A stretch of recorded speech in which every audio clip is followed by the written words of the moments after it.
Hey guys, we're here with another Foundations video where we are going to talk about using reverb as an effect on electric guitar. And reverb is typically the last step in our effects chain and what provides the washy texture in a lot of modern worship music and also helps to tame some of the aggression that we as electric guitar players can experience with our tone. We're going to talk about what reverb is and how we can use different types of reverbs for different songs and scenarios to craft some helpful sounds for worship.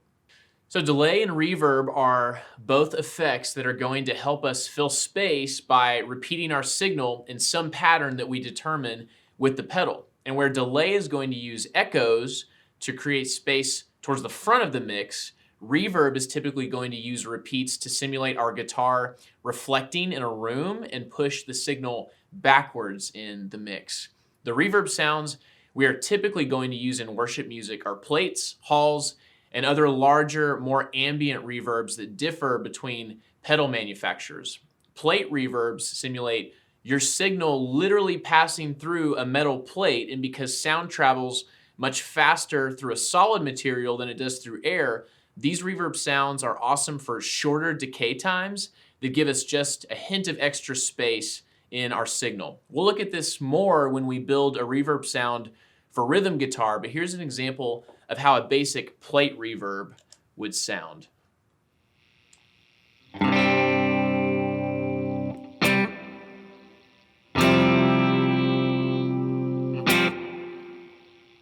So it's a lot shorter, sounds a lot like our guitar already.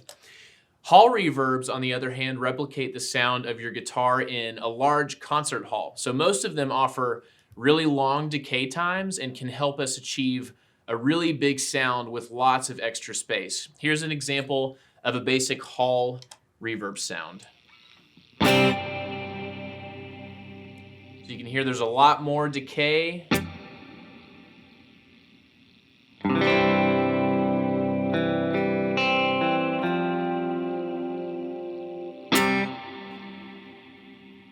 And we can call the last category of reverb sounds ambient because there are a lot of unique takes on reflective spaces that pedals can achieve. And this is probably the best word that we can use to describe all of them. We can use these sounds similarly to the hall reverbs and can even add some interesting modulation to them. Here is an example of a reverb called Black Hole, which is Eventide's take on what reverb would sound like in outer space. So here is the black hole.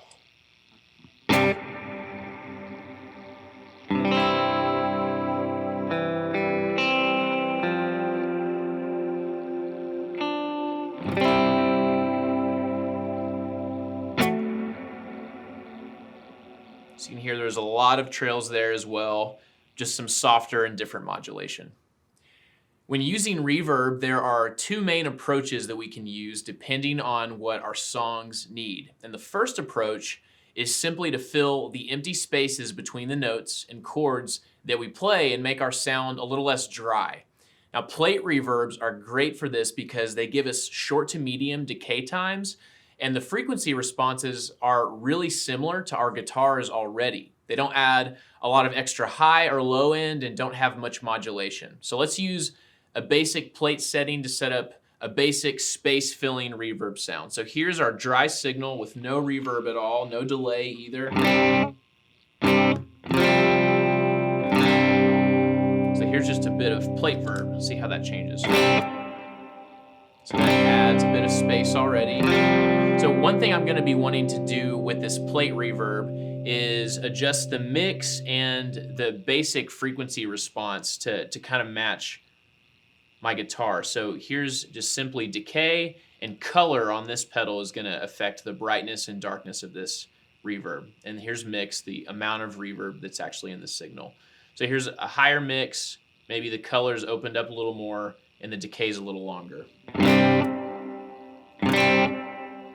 So that sounds pretty close to what I would actually want in the end. That's color wide open, and so you hear a little bit of the metallic elements of this plate. And so we're going to cut that back just a hair.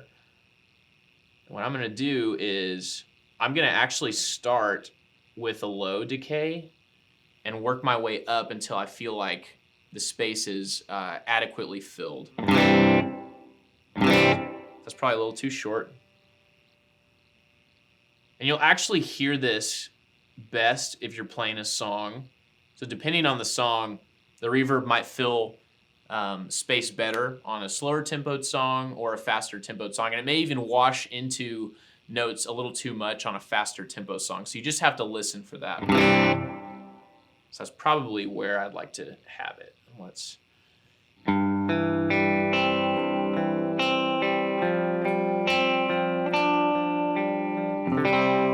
Probably a little too high of a mix. Again, I just want to add a little bit of space to this one.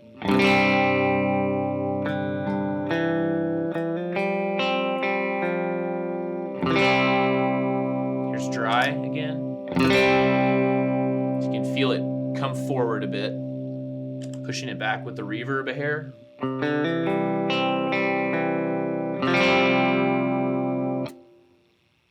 I really like that. That feels like it's filling the space well, but it's not completely overtaking my guitar tone. The second approach for us when using reverb is to add longer, more ambient and washy trails that create more of a specific reverb sound that sounds like it's actually important to the part that you're playing. And this approach also helps add some space to your pads as well. So this is great to think about when swelling in down moments or in padding moments. Hall reverbs and ambient reverbs are great for this because of their medium to long decay times and modulation capabilities. And another setting that is really helpful to dial in with this approach is pre-delay. Because these reverbs tend to have higher mix levels and longer decays, your original signal may have a harder time cutting through when the reverb is engaged. And pre-delay will simply delay the beginning of the reverb in order to give your original signal some separation from the effect and allow it to be clearly heard. And it doesn't have to be super long. Somewhere around 15 to 30 milliseconds should be great. So let's use a hall reverb to set up a more ambient sound. So here's just my basic setting, just turning it on.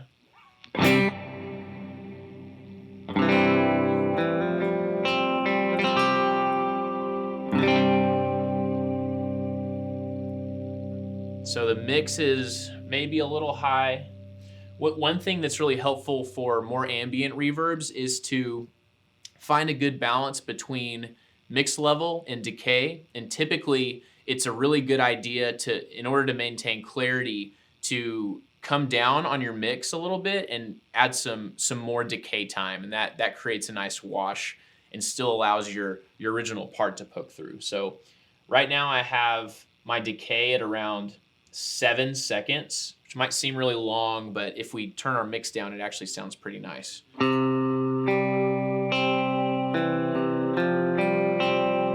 So there's that constant wash going on. I think there might be a little too much high in there, so I'm gonna cut the EQ down just a hair and see how that sounds.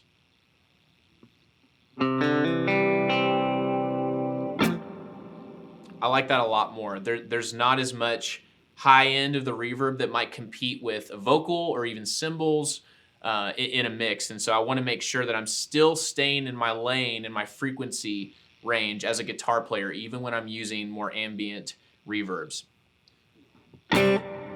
Let's work with a little pre-delay now and see how that sounds. I'll kind of over-exaggerate it so you can hear what this actually does. So you can hear that choppy delay. I'll even do it more. That's what pre-delay is doing. So I'm gonna bring it down quite a bit, somewhere in that 15 to 30 millisecond range I was talking about earlier. So that provides just enough space for the guitar to really poke through.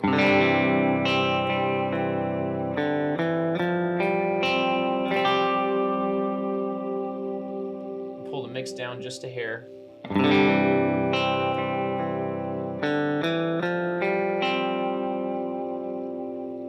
I'm really liking how that's sounding. Let's test out how this reverb sounds with a pad.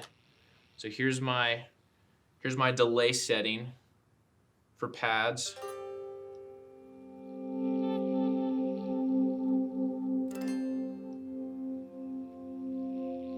So it's got nice sustain.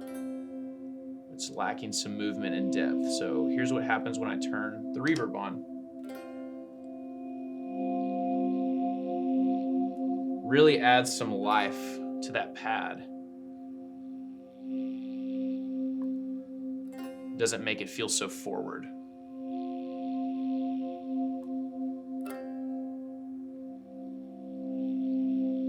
So that's a more ambient hall reverb that we can use in our playing.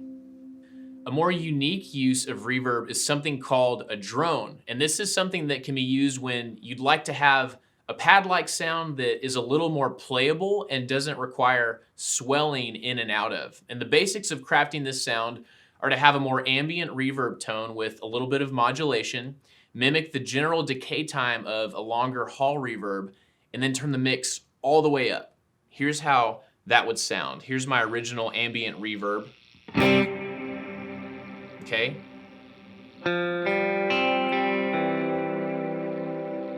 So when I turn the mix all the way up, I have this mapped to this hot switch right here, so I can kick it on right away, and all of a sudden it becomes that sound like that. And one way to tame it just a little bit, you hear a lot of the picking sound still, is to turn the tone knob down on your guitar.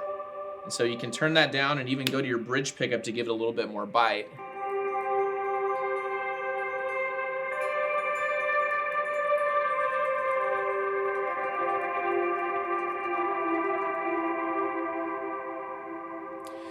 We hope that this video has been helpful to you guys and gives you some ideas to play around with as you incorporate reverb into your leading. And if you have any questions about this content, please feel free to reach out to us at worship@grace-bible.org, and we'll see you next time.